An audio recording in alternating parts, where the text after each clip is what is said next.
औज़ुबिल्लाहिमिनश्शैतानिर्रजीम बिस्मिल्लाहिर्रहमानिर्रहीम।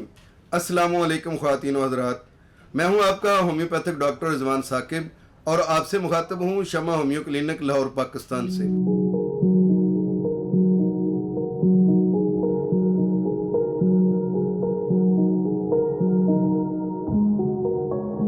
मैंने आपको गुज़श्ता वीडियो के अंदर बताया है कि औरतों में हमल का ना ठहरना या प्रेगनेंसी का ना होना या बेऔलादी की वजह सिर्फ औरतों को ही इसका मुर्दे इल्ज़ाम नहीं ठहराना चाहिए, बल्कि कहना तो ये चाहिए कि मुर्दे इल्ज़ाम किसी को भी नहीं ठहराना चाहिए।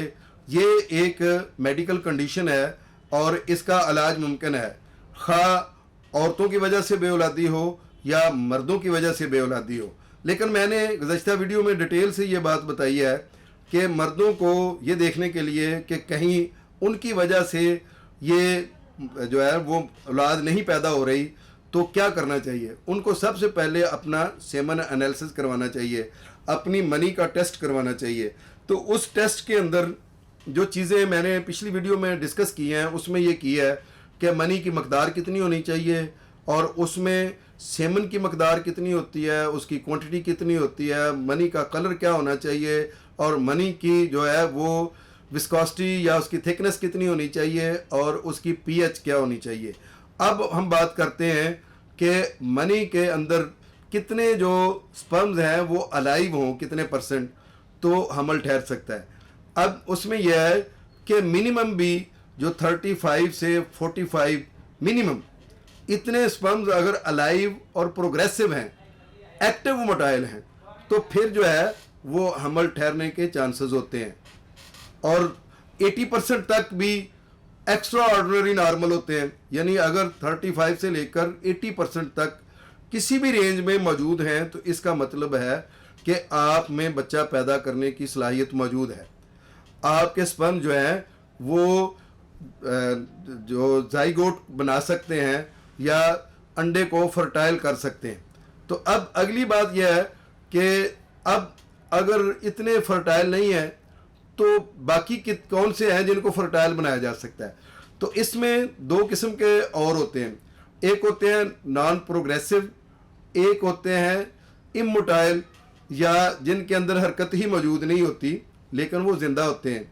जैसे जैसे आम अल्फाज में हम ये कहें कि वो सोए हुए होते हैं या सुस्त होते हैं या उनकी हरकत कम होती है, तो उनको हम कहते हैं कि प्रोग्रेसिव तो हैं, तो एक्टिव प्रोग्रेसिव नहीं है या एक्टिव मोटाइल नहीं है। वो मोटाइल तो हैं लेकिन एक्टिव मोटाइल नहीं है।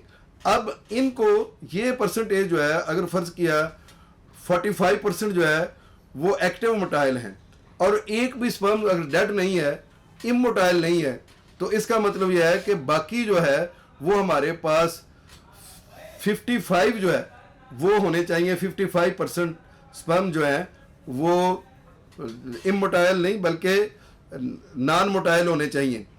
तो जब हमारे पास प्रोग्रेसिव जो है वो 45 हैं और 45 प्रोग्रेसिव होने के साथ 55 जो है वो प्रोग्रेसिव नहीं है, नॉन प्रोग्रेसिव हैं लेकिन ज़िंदा हैं, तो इसका मतलब यह है कि फिर भी हमल ठहर सकता है। लेकिन इससे अगर कम हैं जो एक्टिव प्रोग्रेसिव हैं, वो फ़र्ज़ किया है कि 10% है, तो बाकी रेशो को हमें गौर करना होगा कि कौन से जो है जो प्रोग्रेसिव हैं उनको एक्टिव में लेकर जाने के लिए हमें क्या करना चाहिए। जो रैपिड प्रोग्रेसिव नहीं है उनको रैपिड प्रोग्रेसिव बनाने के लिए क्या करना है, तो उसकी हमारे पास मेडिसिन है जिससे हम जो मोटाइल हैं उनको एक्टिव मोटाइल बनाने के लिए होम्योपैथी की मेडिसिन के ज़रिए से ये काम किया जा सकता है। इसकी बहुत सारी मेडिसिन है, वो हम इंशाल्लाह नेक्स्ट वीडियो में आपको डिटेल से बताता हूँ कि वो कौन कौन सी मेडिसिन है जो हम मोटाइल को एक्टिव मोटाइल में मुंतकिल कर सकते हैं या उनमें कन्वर्ट कर सकते हैं।